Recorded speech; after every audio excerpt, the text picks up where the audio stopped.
الحمد لله نحمده ونستعينه ونستغفره ونؤمن به ونتوكل عليه ونعوذ بالله من شرور أنفسنا ومن سيئات أعمالنا من يهده الله فلا مضل له ومن يضلله فلا هادي له ونشهد أن لا إله إلا الله وحده لا شريك له ونشهد أن سيدنا ومولانا محمدا عبده ورسوله أما بعد فأعوذ بالله من الشيطان الرجيم بسم الله الرحمن الرحيم واعتصموا بحبل الله جميعا ولا تفرقوا واذكروا نعمة الله عليكم إذ كنتم أعداء فألف بين قلوبكم فأصبحتم بنعمته إخوانا وقال تعالى سبحان الذي أسرى بعبده ليلا من المسجد الحرام إلى المسجد الأقصى الذي باركنا حوله لنريه من آياتنا إنه هو السميع البصير صدق الله العظيم. وقال النبي صلى الله عليه وسلم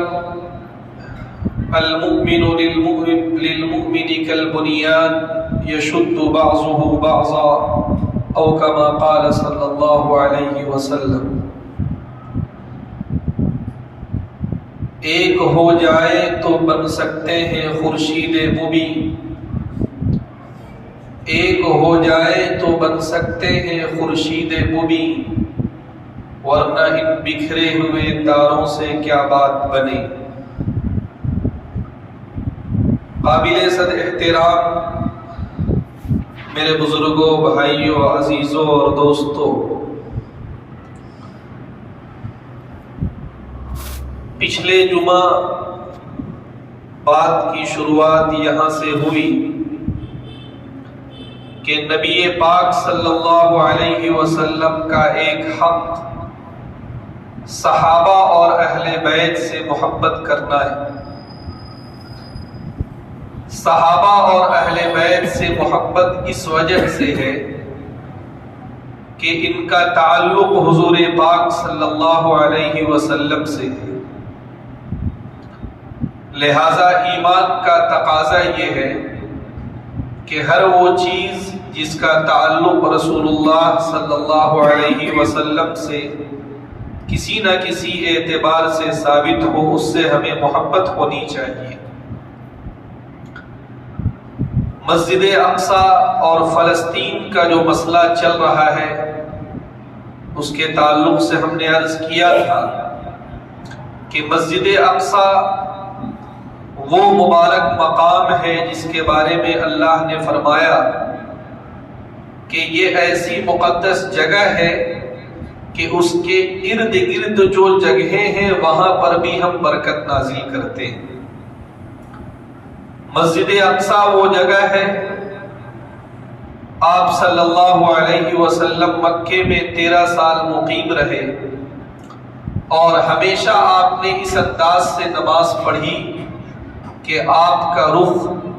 خانہ کعبہ کی طرف بھی ہو اور مسجد اقصی کی طرف بھی ہو. مدینہ ہجرت کرنے کے بعد 16 مہینے آپ نے مسجد اقصی کی طرف رخ کر کے نماز پڑھی ہے، اور آپ کو جو معراج ہوئی اس معراج کی اسٹارٹنگ اور ابتدا اس جگہ سے ہوئی جو کہ مسجد اقصی کے احاطے کے اندر موجود ہے. یہ کنیکشنز ہیں، یہ نسبتیں ہیں جس کی بنیاد پر ہر مسلمان کی ذمہ داری یہ ہے کہ وہ مسجد اقصی سے تعلق رکھے، اس کے ارد گرد بسنے والے جو مسلمان ہیں ان سے تعلق رکھے. میرے بزرگوں، ایک اور نقطہ آپ کے سامنے میں یہ رکھنا چاہتا ہوں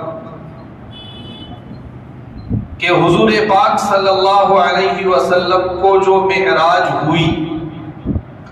اس کی ابتدا اس چٹان سے ہوئی جو کہ مسجد اقصی کے احاطے میں ہے، لیکن ہم سب جانتے ہیں کہ اس سفر کی انتہا جو ہوئی ہے وہ اس طرح سے ہوئی ہے کہ حضور پاک صلی اللہ علیہ وسلم اللہ کے دربار میں پہنچے ہیں اور وہاں پر اللہ سبحانہ و تعالی کی ذات مقدسہ ہے اور حضور پاک صلی اللہ علیہ وسلم کی ذات اطہر ہے اور اس کے علاوہ تیسری کوئی چیز نہیں ہے۔ یہاں تک کہ جبریل امین جو فرشتوں میں سب سے مقرب ہیں، انہوں نے بھی ایک مقام تک آ کے حضور پاک سے یہ کہا کہ میری انتہا بس یہیں تک ہے۔ اس موقع پر اللہ اور اس کے بندے کے درمیان میں، حضور پاک صلی اللہ علیہ وسلم کے درمیان میں کیا باتیں ہوئی یہ اللہ اور اس کا بندہ جانتا ہے، لیکن جن باتوں سے امت کو واقف کرایا گیا ان میں سے ایک بات یہ بھی ہے کہ جس موقع پر اللہ اپنی خصوصی رحمتیں اور برکتیں نبی آخر الزمان محمد عربی صلی اللہ علیہ وسلم پر نازل فرما رہا تھا، اس موقع پر بھی اس نبی امی نے اگر کسی کو یاد رکھا تو وہ اپنی امت کو یاد رکھا۔ ہم تحیات پڑھتے ہیں، اس کا ایک حصہ یہ ہے کہ السلام علیک ایھا النبی ورحمۃ اللہ وبرکاتہ، یہ سلامتی کا پروانہ اللہ کی طرف سے خصوصی طور پر نبی اکرم صلی اللہ علیہ وسلم کو دیا جا رہا ہے، لیکن اس موقع پر بھی نبی اکرم صلی اللہ علیہ وسلم نے اس کے بعد جو بات ارشاد فرمائی وہ کیا؟ السلام علینا وعلی عباد اللہ الصالحین۔ یہ اس التحیات کا حصہ ہے جسے ہم ہر نماز میں دہراتے ہیں۔ اس کا مطلب یہ ہے کہ سلامتی کا خصوصی پروانہ صرف مجھے نہ ملے بلکہ میری امت کے جو صالحین ہیں، میری امت کے جو نیک بندے ہیں، ان کو بھی سلامتی کا پروانہ ملنا چاہیے۔ گویا کہ اس خاص موقع پر بھی اللہ کے رسول صلی اللہ علیہ وسلم نے اگر کسی کو یاد کیا ہے تو اپنی امت کو یاد کیا ہے، اور اس کی وجہ یہ ہے کہ حضور پاک صلی اللہ علیہ وسلم کو سچی بات یہ ہے کہ سب سے زیادہ اگر کسی سے محبت تھی تو وہ اپنی امت سے محبت تھی، اپنے پیروکاروں سے محبت تھی۔ یہی وجہ ہے کہ ایک موقع پر اللہ کے رسول صلی اللہ علیہ وسلم نے فرمایا من لم یہتم بامر المسلمین فلیس منا، کہ اگر کوئی شخص ایسا ہے جس کو مسلمانوں اور امت مسلمہ اور امت محمدیہ کے مسائل سے تعلق نہ ہو تو اس کا مجھ سے بھی کوئی تعلق نہیں۔ ایک عجیب و غریب فکر، اللہ ہم سب کی حفاظت کرے، بسا اوقات لوگ اپنی زبان سے بھی ادا کر دیتے ہیں، وہ یہ ہے کہ صاحب ہم اپنی زندگی گزار رہے ہیں، اپنے اعتبار سے ہم اپنی ذمہ داریاں نبھا رہے ہیں، ہم اپنے گھر والوں کو دیکھ رہے ہیں، اب پوری دنیا میں بسے ہوئے جو مسلمان ہیں ان کے مسائل سے ہمیں کیا تعلق، وہاں کے لوگوں سے ہمیں کیا تعلق، ہمارے درمیان میں بہت سارے ملک ہیں، ہمارے درمیان میں بہت فاصلے ہیں، ہم ان سے تعلق رکھ کے کیا کریں گے؟ میرے بزرگوں، یہ جو فکر ہے، یہ جو طرز ہے، یہ بالکل پسندیدہ طرز نہیں ہے، بلکہ اللہ کے رسول نے تو یہ فرمایا کہ ایمان کا اور اسلام کا تقاضا یہ ہے کہ مسلمان اور امت مسلمہ دنیا کے جس کونے میں بستے ہو ان کے جو بھی مسائل ہیں وہ ہمارے مسائل ہیں، ان کی جو بھی مشکلات ہیں وہ ہماری مشکلات ہیں۔ میں نے پچھلے جمعہ کو بھی عرض کیا تھا کہ فلسطین کے مسئلے سے اور مسجد اقصی کے مسئلے میں ہمارا جو موقف ہے وہ یہ ہے کہ فلسطین کا مسئلہ صرف فلسطینیوں کا مسئلہ نہیں، مسجد اقصی کا مسئلہ صرف فلسطین میں بسنے والے مسلمانوں کا مسئلہ نہیں ہے، بلکہ یہ تمام امت مسلمہ کا مسئلہ ہے، چاہے وہ دنیا میں کہیں بھی بستے ہوں۔ ابھی بھی حالات جو ہے نیوز کے حوالے سے یا دیگر حوالوں سے ہم تک باتیں پہنچ رہی ہیں، ہم سب جانتے ہیں کہ ابھی بھی وہاں پر جنگ جاری ہے اور وہاں پر لوگ سخت حالات میں ہیں۔ انسانیت کے دعوے کرنے والے، ہمدردی کا دعویٰ کرنے والے اور غمخواری کا ڈھڈورا پیٹنے والے پوری دنیا میں ہمدردی، انسانیت اور غمخواری کا غلط لفظ استعمال کرنے والے، ان کو یہ بھی سمجھ میں نہیں آتا ہے کہ اگر کسی ملک سے جنگ ہو، ٹھیک ہے، وار کی پوزیشن ہے، لیکن اس کے بھی کچھ اصول ہوتے ہیں۔ ابھی آپ لوگوں نے سنا ہوگا کہ 2-4 دن پہلے وہاں کے ایک اسپتال میں باقاعدہ بم گرا دیا گیا، اس کو ٹارگٹ کیا گیا اور بہت سارے لوگ اس میں شہید ہو گئے۔ اس طرح کے حالات وہاں پر چل رہے ہیں۔ ہم یہاں پر دور میں رہتے ہوئے ظاہر سی بات ہے ان کے لیے ہمیں دعائیں کرنی ہے۔ جو لوگ مقابلے میں ہیں اللہ ان کو ہمت دے، اللہ ان کو طاقت دے۔ میرے بزرگوں، آج میرا ارادہ یہ ہے کہ اس مسئلے سے متعلق کچھ تاریخی حقائق بھی ہمارے سامنے آنا چاہیے۔ طبیعت تھوڑی علیل ہے لیکن پھر بھی ہم نے ہمت کی ہے کہ آپ کے سامنے بات آئے تاکہ مسائل کا سمجھنا ہمارے لیے آسان ہو اور ہم سہولت کے ساتھ مسائل کو سمجھ سکیں۔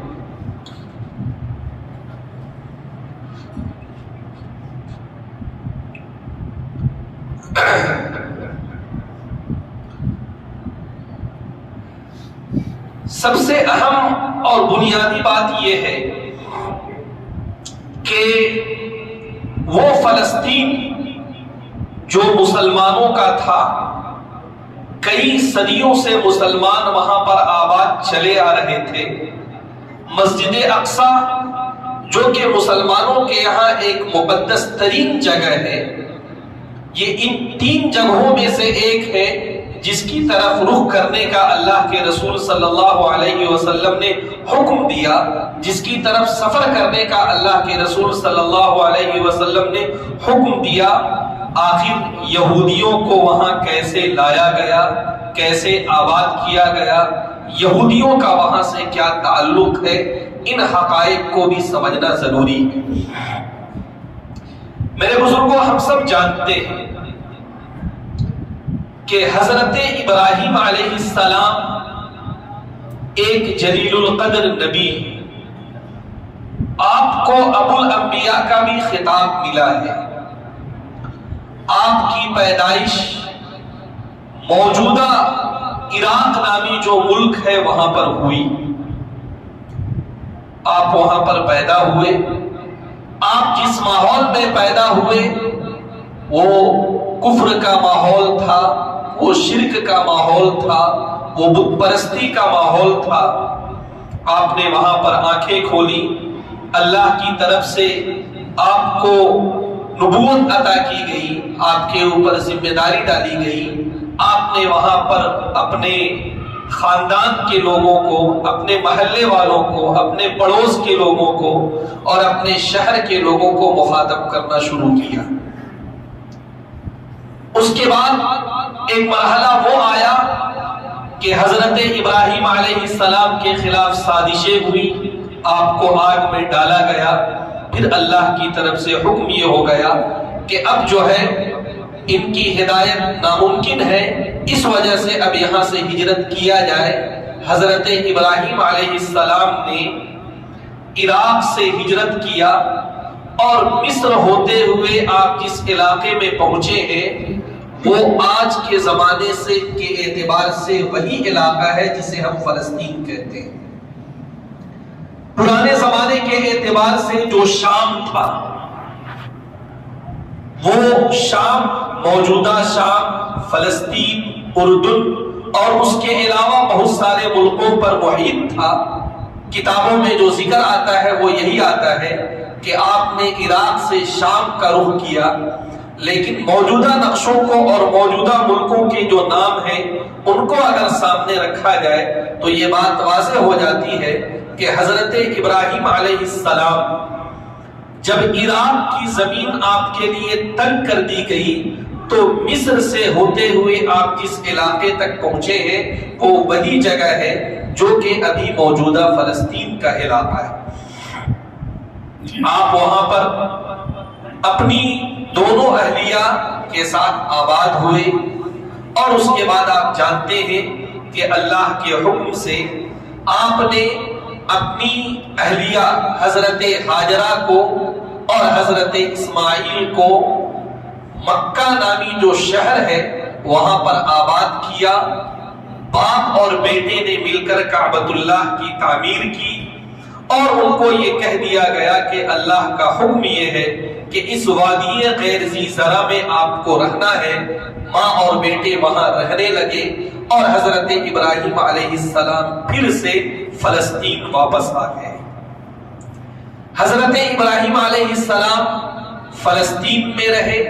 اور وہاں پر بھی اللہ کے ایک گھر کی آپ نے تعمیر کی۔ حضرت ابراہیم علیہ السلام کے جو دوسرے لڑکے تھے وہ ہے حضرت اسحاق علیہ السلام۔ حضرت ابراہیم علیہ السلام کی دو مشہور اولادیں، ایک حضرت اسماعیل علیہ السلام جو کہ اللہ کے حکم سے مکے میں آباد ہوئے، اور ایک ہے حضرت اسحاق علیہ السلام جو کہ اللہ کے حکم سے فلسطین اور اس کے اطراف میں آباد ہوئے۔ اپنے وقت پر حضرت ابراہیم علیہ السلام کا انتقال ہوا، پھر حضرت اسحاق علیہ السلام کا دور آیا، اور پھر ان کے بعد حضرت یعقوب علیہ السلام جو کہ حضرت اسحاق علیہ السلام کے بیٹے ہیں ان کو نبی بنایا گیا۔ پھر حضرت یعقوب علیہ السلام کا جب زمانہ آتا ہے تو حضرت یعقوب علیہ السلام کو نبوت ملتی ہے، یا حضرت یعقوب علیہ السلام نے 4 شادیاں کی تھی، اور ان 4 عورتوں سے 4 بیویوں سے آپ کی 12 نرینہ اولادیں ہوئی۔ حضرت یعقوب علیہ السلام اس زمانے میں بھی فلسطین میں آباد ہے۔ آپ نے 4 شادیاں کی، اور ان 4 عورتوں سے 4 بیویوں سے آپ کی 12 نرینہ اولادیں ہوئی۔ یہ جو 12 نرینہ اولادیں تھیں ان میں جو سب سے بڑا لڑکا تھا اسی کا نام یہودا تھا۔ یہ پوائنٹس آپ ذہن میں رکھیں۔ آپ کی جو سب سے چھوٹی اہلیہ تھی ان سے 2 لڑکے تھے، ایک لڑکے کا نام یوسف تھا اور دوسرے لڑکے کا نام بنیامین تھا۔ ایک موقع پر ہوا یہ، قرآن پاک میں جو 12ویں پارے میں سورہ یوسف ہے، جو 12ویں پارے کے اختتام میں ہے، اور پھر یہ سورت ختم ہوتی ہے 13ویں پارے میں۔ آپ اس سورت کو کبھی اٹھائیے اور پڑھتے چلے جائیے، آپ کو سارے واقعات ترتیب کے ساتھ مل جائیں گے۔ بہرحال حضرت یوسف علیہ السلام ابھی چھوٹے ہیں، ابھی ایام طفولت میں ہیں کہ حضرت یوسف علیہ السلام نے ایک خواب دیکھا۔ حضرت یوسف علیہ السلام خواب یہ دیکھتے ہیں، اذ قال یوسف لأبیہ یا ابت انی رأیت 11 کوکبا والشمس والقمر رأیتهم لی ساجدین، کہ یوسف اپنے باپ یعنی یعقوب سے کہہ رہے ہیں کہ اے ابا جان، میں نے ایک عجیب و غریب خواب دیکھا ہے۔ انہوں نے کہا کیا خواب دیکھا ہے؟ یوسف نے کہا کہ میں نے یہ خواب دیکھا ہے کہ 11 ستارے ہیں، ایک سورج ہے اور ایک چاند ہے، اور یہ سب کے سب میرے سامنے سجدہ ریز ہو رہے ہیں۔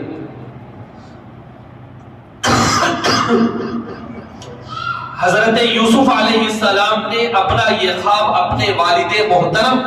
جو کہ وقت کے نبی تھے حضرت یعقوب علیہ السلام ان کے سامنے رکھا۔ حضرت یعقوب علیہ السلام سمجھ گئے کہ اللہ تعالیٰ نے نبوت کا جو سلسلہ حضرت ابراہیم علیہ السلام سے شروع کیا اور وہ خاندانی اعتبار سے حضرت ابراہیم کے بعد حضرت اسحاق کو ملا اور حضرت اسحاق کے بعد مجھے ملا، آپ سمجھ گئے کہ یہ جو خاندانی شرافت اور عزت کا سلسلہ چلا آ رہا ہے، میرے ان 12 لڑکوں میں اس شرافت اور عزت کا مستحق یہی یوسف ہوگا۔ اور یہ جو خواب ہے اس کا مطلب یہ ہے کہ یہ جو 11 میرے دوسرے لڑکے ہیں اور میں اور میری اہلیہ، ایک زمانہ ایسا آئے گا کہ ہم سب لوگ مل کر یوسف کی عظمت کو تسلیم کریں گے۔ اور حضرت یوسف علیہ السلام کا واقعہ آپ لوگوں کے ذہن میں اگر ہوگا تو آپ یہ سمجھ سکتے ہیں کہ جس زمانے میں حضرت یوسف علیہ السلام مصر کے بادشاہ ہو گئے اور اس کے بعد درمیان میں بہت ساری باتیں پیش آئی، آپ نے ایک موقع پر اپنے خاندان کے تمام لوگوں کو بلوایا، اور اس زمانے میں اس شریعت میں کسی کی عظمت کے اعتراف میں لوگ سجدے میں بھی چلے جایا کرتے تھے، تو وہ موقع آیا کہ حضرت یوسف علیہ السلام تخت پر تھے اور آپ کے دوسرے تمام 11 بھائی اور آپ کے والد اور آپ کی والدہ آپ کی عظمت کا اعتراف کر رہی تھی۔ بہرحال حضرت یوسف علیہ السلام نے جب یہ خواب اپنے باپ حضرت یعقوب علیہ السلام کو بتایا، اس موقع پر حضرت یعقوب علیہ السلام نے انہیں ایک نصیحت کی، اور وہ نصیحت یہ تھی، یا بنی لا تقصص رؤیاک علی اخوتک فیکیدوا لک کیدا ان الشیطان للانسان عدو مبین، کہ میرے بیٹے یہ خواب جو ہے یہ تمہاری عظمت کی طرف، تمہاری شرافت کی طرف، تمہاری بلندی کی طرف اشارہ کر رہا ہے۔ ہرگز اس خواب کو اپنے بھائیوں کے سامنے بیان نہیں کرنا، ورنہ وہ سمجھ جائیں گے کہ ہمارے یہاں جو خاندانی شرافت کا سلسلہ ہے وہ تمہیں ملنے والا ہے اور وہ تمہارے خلاف سازشیں کریں گے۔ حضرت یعقوب علیہ السلام وقت کے نبی ہیں، ظاہر سی بات ہے اولاد سے ہر ایک کو محبت ہوتی ہے، آپ کو بھی اپنی تمام اولادوں سے محبت تھی، لیکن یہ بھی ایک فطری بات ہے کہ جو اولاد نیک ہوتا ہے، صالح ہوتا ہے اور جو ہنرمند ہوتا ہے اور جس کے تعلق سے امید ہوتی ہے کہ یہ مستقبل میں بڑے کارنامے انجام دے گا، اس کے تعلق سے ایک الگ سے محبت کا ہونا ایک فطری بات ہے۔ یہی ہوا، اس خواب کے بعد حضرت یعقوب علیہ السلام کا ایک خصوصی لگاؤ حضرت یوسف علیہ السلام سے ہو گیا۔ آپ کے جو دوسرے بھائی تھے ان لوگوں نے خصوصی طور پر اس بات کو نوٹ کیا کہ حضرت یعقوب علیہ السلام کی توجہات یوسف کی طرف کچھ زیادہ ہے اور یہ بات اچھی نہیں ہے، اور اس کے بعد پھر ان 10 بھائیوں نے مل کر ایک پروگرام بنایا، اور وہ پروگرام یہ تھا کہ کیسے یوسف کو حضرت یعقوب سے دور کر دیا جائے تاکہ ان کی جو محبتیں ہیں، ان کی جو عنایتیں ہیں وہ ہم لوگوں کی طرف متوجہ ہو جائے۔ قرآن اس واقعے کو بیان کر رہا ہے، اذ قال یوسف لأبیہ یا ابت انی رأیت 11 کوکبا، یہاں سے شروعات ہوئی ہے، اور اس کے بعد پھر آگے بات ہوتی ہے، لقد کان فی یوسف واخوتہ آیات للسائلین، کہ دیکھو یوسف اور ان کے بھائیوں کے درمیان میں جو باتیں ہوئی ہیں ان میں بہت ساری نشانیاں ہیں سوال کرنے والوں کے لیے۔ میرے بزرگوں، سورہ یوسف کا جو دوسرا رکوع ہے، آپ موقع ملے تو آپ ضرور پڑھیں، لیکن اس رکوع کا خلاصہ میں آپ کے سامنے عرض کر رہا ہوں، ترجمہ کرنے کا بھی موقع نہیں ہے، اور اس کا خلاصہ یہ ہے کہ حضرت یوسف علیہ السلام کے جو 10 بھائی تھے بنیامین کے علاوہ، ان لوگوں نے ایک جگہ مشورہ کیا کہ حضرت یوسف علیہ السلام کے ساتھ کیا کرنا چاہیے۔ کسی نے مشورہ دیا کہ انہیں قتل کر دیا جائے، کسی نے کچھ اور مشورہ دیا، لیکن ایک مشورہ یہ آیا کہ انہیں کسی بہانے سے دور لے جایا جائے اور کسی کنویں وغیرہ میں ان کو ڈال دیا جائے، وہاں پر اسے کوئی جانور کھا لے یا پھر کوئی قافلہ اسے غلام سمجھ کر اٹھا کر لے جائے اور کہیں بیچ دے۔ اس طرح سے وہ جو ہے وہ ہم لوگوں سے دور ہو جائیں گے اور حضرت یعقوب علیہ السلام کی محبت وہ ہم لوگوں کو نصیب ہو جائے گی۔ بہرحال یہ طے پایا کہ یہی ہونا ہے، لیکن اب ایک مسئلہ یہ تھا کہ حضرت یعقوب علیہ السلام سے اجازت کیسے لی جائے۔ وہ لوگ آئے بڑے اچھے انداز سے اور ان لوگوں نے حضرت یعقوب علیہ السلام سے کہا کہ ابا جان، ہم 10 بھائی ہیں، ہم روزانہ جنگلات کی طرف، صحرا کی طرف، ندی نالے کی طرف کھیلنے جاتے ہیں، عیش موج کرتے ہیں اور بڑا ریفریشمنٹ ہمیں ملتا ہے اس سے۔ آپ کبھی بھی یوسف کو جو ہے ہمارے ساتھ نہیں بھیجتے، کیا آپ کو ہم پر اطمینان نہیں ہے؟ حضرت یعقوب علیہ السلام جواب دیتے ہیں کہ مجھے اطمینان تو ہے، لیکن مجھے یہ ڈر ہوتا ہے کہ کہیں ایسا نہ ہو کہ تم سب لوگ کھیل میں مگن ہو جاؤ، یوسف ابھی چھوٹے ہیں، وہ کہیں پر بیٹھے رہیں اور کوئی جنگلی جانور اسے اٹھا کر لے جائے اور اس کو نقصان پہنچا دے، مجھے اسی کا ڈر ہوتا ہے۔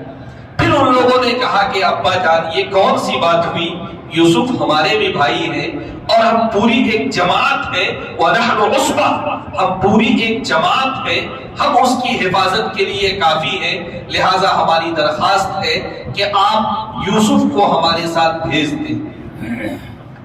بیٹوں کی بات تھی،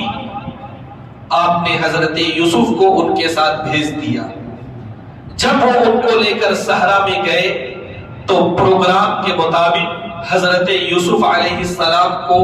کنویں میں ڈالا گیا، اور اس کے بعد اب ایک مسئلہ یہ تھا کہ حضرت یعقوب علیہ السلام کے سامنے پھر یہ بات کیسے پیش کی جائے۔ تو اس کے لیے بھی پھر ان لوگوں نے پلاننگ کی کہ ہم لوگ ایسا کرتے ہیں کہ ابھی فوراً واپس نہیں جاتے ہیں، بلکہ دیر رات ہم لوگ واپس جائیں گے تاکہ ہم لوگ جو کہانی بنا رہے ہیں حضرت یعقوب علیہ السلام اس پر یقین کر لیں۔ قرآن پاک کا بیان یہ ہے کہ وَجَاءُوا أَبَاهُمْ عِشَاءً يَبْكُونَ، کہ وہ رات کے وقت، عشاء کے وقت اپنے ابا کے پاس، یعقوب کے پاس روتے ہوئے آئے اور ان لوگوں نے کہا یا ابانا، اے ابا جان، انا ذهبنا، ہم تو وہاں گئے، نستبق، ہم مقابلہ کرنے لگے، ہم کھیل کرنے لگے، وترکنا یوسف عند متاعنا، اور اپنے سامان کے پاس ہم نے یوسف کو چھوڑ دیا، ہم کھیل میں مگن تھے، ہم دوڑ کا مقابلہ کر رہے تھے، اچانک آپ نے جیسا کہا تھا ویسا ہی ہو گیا، ایک بھیڑیا اچانک آیا اور اس نے اسے کھا لیا۔ اس کے بعد پھر وہ ایک جملہ بھی کہتے ہیں وَمَا أَنْتَ بِمُؤْمِنٍ لَنَا وَلَوْ كُنَّا صَادِقِينَ، کہ ہم اگرچہ سچ بول رہے ہیں لیکن آپ ہماری بات پر یقین نہیں کریں گے، لہٰذا یقین دلانے کے لیے یہ دیکھیے ایک دلیل ہم لے کر آئے ہیں، یہ یوسف کی قمیص ہے اور یہ خون میں تر ہے، بھیڑیا نے اسے کھا لیا۔ اچھا، ایک عجیب و غریب بات یہ پیش آئی کہ ان لوگوں نے یہ کیا تھا کہ حضرت یوسف علیہ السلام کا کرتا لیا، ایک جانور کو ذبح کیا اور اس کے خون سے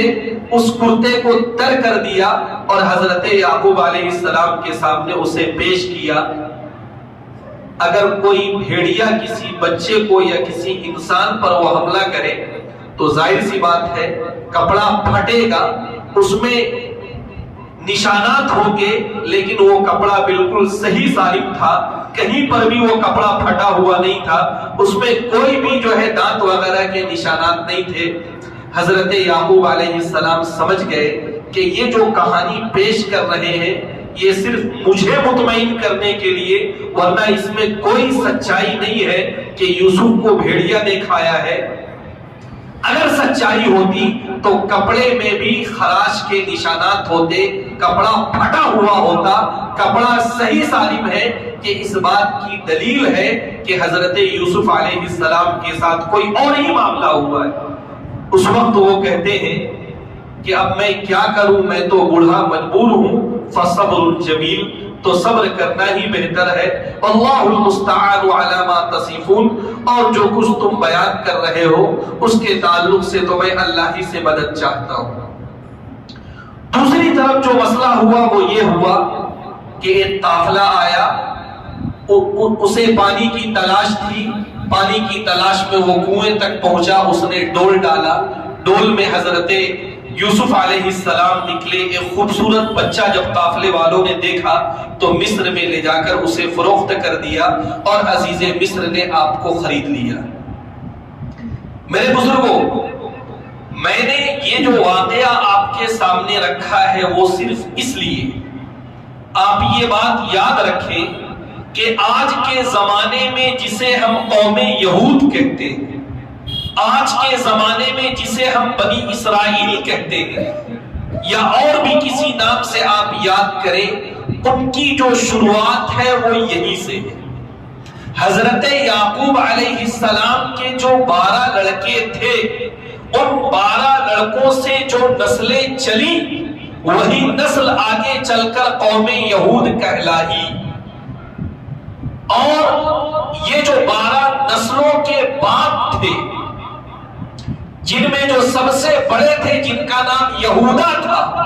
اسی مناسبت سے پوری قوم کو یہودی یا یہود کہا گیا۔ اس کا یہ واقعہ قرآن پاک میں مذکور ہے اور ہم بسا اوقات اس سے یوں ہی گزر جاتے ہیں، لیکن ایسا نہیں ہے۔ یہ قوم یہود جس مزاج کے ساتھ زندگی گزارتی ہے اور ابھی تک اس نے جس مزاج کے ساتھ زندگی گزارا ہے، حضرت یوسف علیہ السلام کے بھائیوں کی جو کارروائیاں ہیں اس میں وہ تمام باتیں پوشیدہ ہیں۔ سب سے پہلی بات تو یہ ہے کہ حضرت یعقوب علیہ السلام کو حضرت یوسف علیہ السلام سے اگر محبت تھی تو ان کی قابلیت کی بنیاد پر اور مستقبل میں جو انہیں اعزاز ملنے والا تھا اس بنیاد پر، لیکن یہ وہ قوم ہے جسے کبھی بھی کسی کی سربلندی، کسی کی عزت اور کسی کی شرافت برداشت نہیں ہوتی ہے۔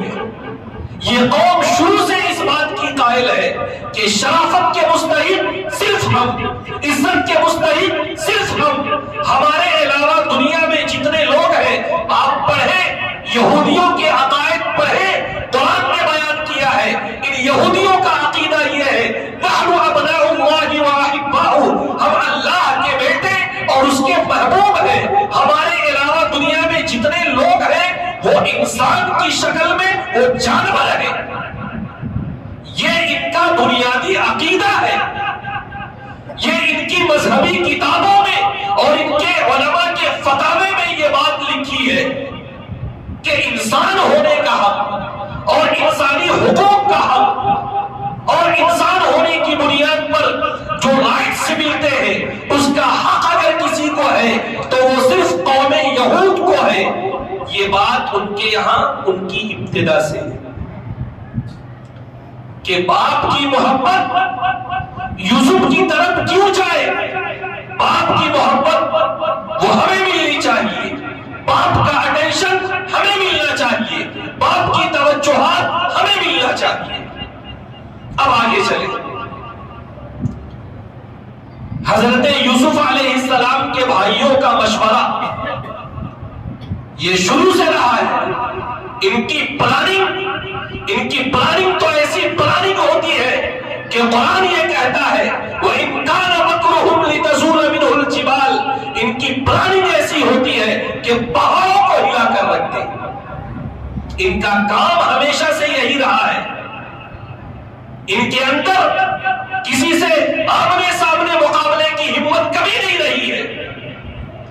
حضور کے زمانے میں جو یہود تھے، بنو نذیر، بنو قینقاع، ان کے بارے میں قرآن نے کہا ہے کہ یہ قلعوں کی دیواروں سے اور دیواروں کے اندر سے مقابلہ کرتے ہیں، ان کے اندر آمنے سامنے مقابلے کی کوئی ہمت نہیں. اور آج بھی آپ دیکھ لیں، آج بھی آپ دیکھ لیں، یہ وہ جو سارے آلات ہیں جس کے ذریعے سے دور سے حملہ کیا جاتا ہے، ان کے اندر ہمت نہیں ہے کہ حماس کے مجاہدین سے، فلسطین کے مجاہدین سے آمنے سامنے کا مقابلہ کر لیں. سازشیں کس کو کیسے ٹارگٹ کرنا ہے، کس کو کیسے ڈیمورلائز کرنا ہے، یہ ان کے یہاں شروع سے. اس کے بعد ایک بات اور دیکھیں کہ کتنا بڑا جرم ان لوگوں نے کیا. ایک چھوٹا سا بچہ جو اپنے بوڑھے باپ کو بہت عزیز ہے، کہاں کنویں میں لے جا کر ڈال دیا. کتنے بڑے جرم کا ارتکاب ان لوگوں نے کیا. لیکن اپنے جرم کو چھپانے کے لیے جو کہانی ان لوگوں نے گڑھی ہے وہ دیکھیے. دیر سے آ رہے ہیں تاکہ حضرت یعقوب علیہ السلام کو یہ سمجھا سکے کہ ہم نے بہت تلاش کیا،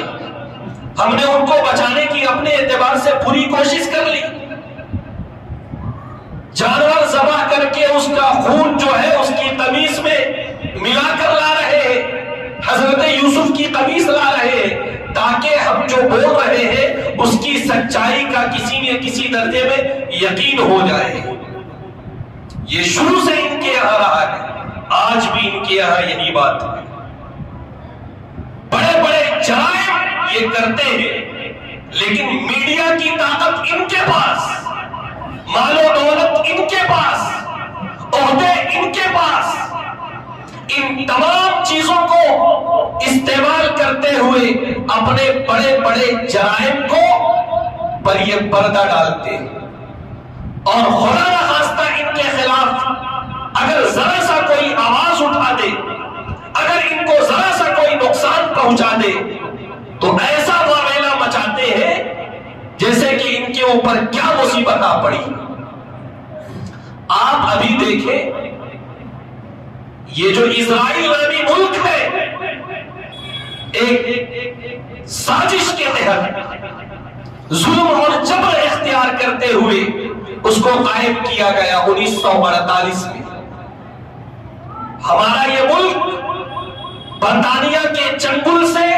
15 اگست 1947 کو آزاد ہوا ہے. اس کے ٹھیک 8-9 مہینے کے بعد مئی یا جون کے 1948 میں اسرائیل بھی بنایا گیا. انشاءاللہ آپ کے سامنے عرض کروں گا کہ کس طرح اسے بنایا گیا. لیکن ایک نقطہ آپ کے سامنے میں یہ عرض کرتا ہوں کہ جب سے اسے بنایا گیا ہے اس وقت سے لے کے اب تک، جس وقت اسرائیل بنایا گیا تھا، پورے فلسطین کا 45% حصہ ہی UN کی طرف سے دیا گیا تھا، اگر UN کی بات مانی جائے. لیکن آج کا نقشہ آپ دیکھیں، وہ کنارے میں ایک غزہ پٹی ہے. وہ غزہ پٹی کیا ہے؟ وہ اوپن جیل ہے، اوپن جیل. وہ زمین کا ایک ایسا حصہ جو چاروں طرف سے اسرائیل سے گھرا ہوا ہے، اور وہاں پر معمولی کھانے پینے کے سامان کے علاوہ کسی بھی چیز کو بھیجنے کی اجازت نہیں. چاروں طرف سے یہودیوں کا پیرا. اور اس کے علاوہ بھی آپ نقشہ دیکھ لیں، 1947 اور 48 میں فلسطین کا نقشہ دیکھیں اور آج کے زمانے میں فلسطین کا نقشہ دیکھیں. کیسے ہوا؟ زبردستی. کبھی یہ کہا گیا کہ فلاں علاقے کے مسلمان اپنا گھر خالی کریں. مجھے یہ کہا جائے، مجھے اس کا جواب دیا جائے کہ ہم سب یہاں پر رہتے ہیں، ایک لمبے زمانے سے رہتے ہیں، اچانک باہر سے آئے ہوئے لوگ آئے اور حکومت کے بل بوتے پر اور حکومت کی طاقت کو استعمال کرتے ہوئے یہ فیصلہ کیا جائے کہ اس علاقے کو اکھاڑ دیا جائے، یہ جو نئے لوگ ہیں وہ یہاں بسیں گے. کیا اسے انصاف کہا جاتا ہے؟ یہ ظلم ہے. اور یہ ظلم آج سے نہیں ہو رہا ہے، یہ ظلم 70 سالوں سے ہو رہا ہے، یہ ظلم 1948 سے ہو رہا ہے۔ یہ پہلا موقع ہے جب حماس کے نوجوانوں نے، فلسطین کے نوجوانوں نے ہمت دکھائی، ان کا تھوڑا نقصان ہوا، 1200-1300 لوگ مارے گئے، اور یہ جو 70 سال میں ہمارے لاکھوں مسلمان مارے گئے، نوجوان مارے گئے، عورتیں ماری گئی، بچے مارے گئے۔ ابھی آپ دیکھیں، میں نے شروع میں بھی عرض کیا، یہ جو بڑے بڑے ممالک ہیں انسانیت کے علمبردار بنتے ہیں، یو این او کے ٹھیکیدار بنتے ہیں۔ یو این او قائم کیوں ہوا تھا؟ تاکہ جب کوئی دو ملک میں خواہ مخواہ کے لیے جنگ ہو تو بیچ میں وہ پڑے اور جنگ بندی کرے۔ یو این او کا وجود جو ورلڈ وار ہوا ہے اس کے بعد ہوا، تاکہ دنیا میں خواہ مخواہ کی جنگیں نہ ہو۔ لیکن یہ یو این او بھی منافق، یہ یو این او بھی غدار، کسی اور پر اگر مصیبت آئے تو ایسا لگتا ہے کہ پوری دنیا کو سر پہ لے لیں گے، لیکن اگر مسلمانوں کا مسئلہ ہے سب خاموش، کیونکہ مسلمانوں کی جان جان نہیں ہے، مسلمانوں کی عزت عزت نہیں ہے، مسلمانوں کا مال مال نہیں ہے۔ میرے بزرگوں، یہ کھلا ہوا ظلم وہاں پر ہو رہا ہے، اور آج چاہے جو بھی نام دیا جائے، اسی ظلم کی بنیاد پر جو ریئیکشن ہے، اس ریئیکشن کی بنیاد پر وہ مقابلے پر آ گئے ہیں۔ ان لوگوں نے پہلے بھی کہا ہے، حماس کے رہنماؤں نے پہلے بھی کہا ہے کہ دنیا کے جو ٹھیکیدار بنتے ہیں وہ اس مسئلے کو آ کر حل کرے، ورنہ ہماری طرف سے ریئیکشن جب ہوگا اس کا نتیجہ کیا نکلے گا ہمیں اس کی کوئی پرواہ نہیں۔ بہرحال یہ جو قوم یہود ہے اس کی شرست میں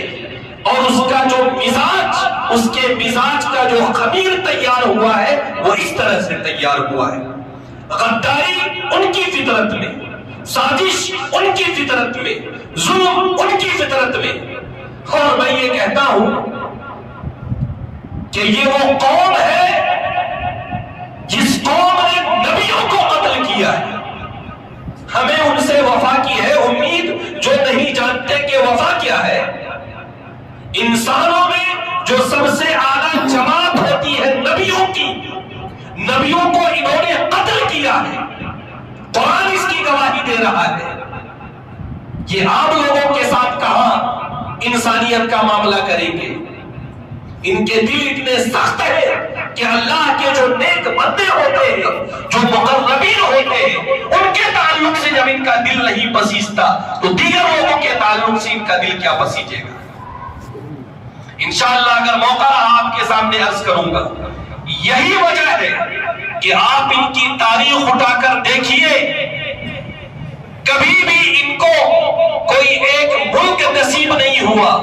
جہاں بھی رہے وہاں سے ان کو کھدیڑا گیا۔ پوری ایک تاریخ ہے اور وہ کھدیڑا گیا ان کی فطرت کی وجہ سے، یہ کھدیڑا گیا، بھگایا گیا ان کی خبث باطنی کی وجہ سے۔ یہ جہاں رہتے ہیں حکومتوں کے خلاف سازش کرتے ہیں، لوگوں کے خلاف سازش کرتے ہیں، اموال پر ناجائز قبضہ کرتے ہیں، لوگوں کو لڑاتے ہیں اور بھڑاتے ہیں، لوگوں کا امن اور سکون غارت کرتے ہیں۔ بہرحال ہمیں اس وقت دعا کرنی ہے کہ اللہ تعالیٰ ان لوگوں کو استقامت نصیب فرمائے، اللہ تعالیٰ ان کو جم کر مقابلہ کرنے کی توفیق نصیب فرمائے، اور ہمارا موقف بالکل واضح ہونا چاہیے، اور وہ یہ ہے، میں پھر سے دہراؤں گا، فلسطین کا مسئلہ پوری امت مسلمہ کا مسئلہ، مسجد اقصیٰ کا مسئلہ پوری امت مسلمہ کا مسئلہ، اور ہر زمانے میں جو بھی انسان پسند لوگ رہے ہیں انہوں نے کہا ہے، ہندوستان میں ہم جنہیں راشٹر پتا کہتے ہیں گاندھی جی، انہوں نے کہا تھا کہ جس طرح فرانس فرانسیسیوں کا ہے، جس طرح انگلینڈ انگریزوں کا ہے، اسی طرح فلسطین فلسطینیوں کا ہے۔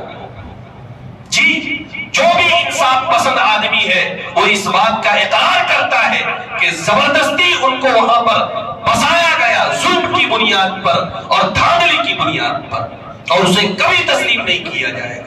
اللہ سے دعا کرے کہ اللہ ہمیں ان حقائق پر ایمان رکھنے کی توفیق سے نوازے۔ آمین۔ وآخر دعوانا الحمدللہ رب العالمین۔